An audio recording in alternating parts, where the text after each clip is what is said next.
உங்க வயசை விட நீங்க எங்க தெரியணுமா? அப்ப நான் சொல்றேன் இந்த 7 டிப்ஸை ஃபாலோ பண்ணுங்க. Hi, I am doctor Lavanya, Siddha consultant.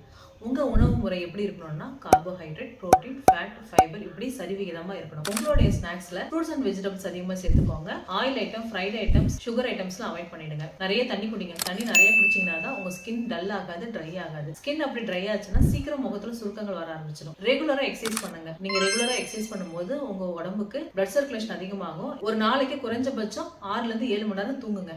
சரியா தூங்கலனா உங்க ஸ்கின்னுக்கு ரெஜுனேஷன் கிடைக்காது. சோ உங்க கண்ணை சுத்தி கருவளையங்களும் கண்ணை சுத்தி வீக்கங்களும் வர ஆரம்பிச்சிடும். ஸ்ட்ரெஸ் ஆகாதீங்க. ஸ்ட்ரெஸ் அவாய்ட் பண்றதுக்கு யோகா, மெடிடேஷன், மியூசிக் இப்படி ஏதாவது ஒரு விஷயத்துல உங்களை என்கேஜா வச்சுக்கோங்க. நெக்ஸ்ட் ரொம்ப இம்பார்ட்டன்ட், பாசிட்டிவான ஆட்டிடியூட். நேர்மறையான எண்ணங்கள் வளர்த்துக்கோங்க. நெகட்டிவ் தாட்ஸ், நெகட்டிவ் வைப்ஸ் உள்ள விஷயங்கள் வந்து உங்களை அவாய்ட் பண்ணிக்கோங்க. And finally dress code. ட்ரெண்டிக்கு ஏற்ற மாதிரி ட்ரெஸ் பண்ணுங்க. அப்டேட்டடா இருங்க. அப்பதான் யங் அண்ட் எலகன்ட் லுக்கா தெரிவிங்க. சோ இந்த இன்ஃபர்மேஷன் உங்களுக்கு பிடிச்சிருந்துச்சுன்னா லைக் பண்ணுங்க, கமெண்ட் பண்ணுங்க, share with your family and friends. Eat healthy and stay healthy. நன்றி, வணக்கம்.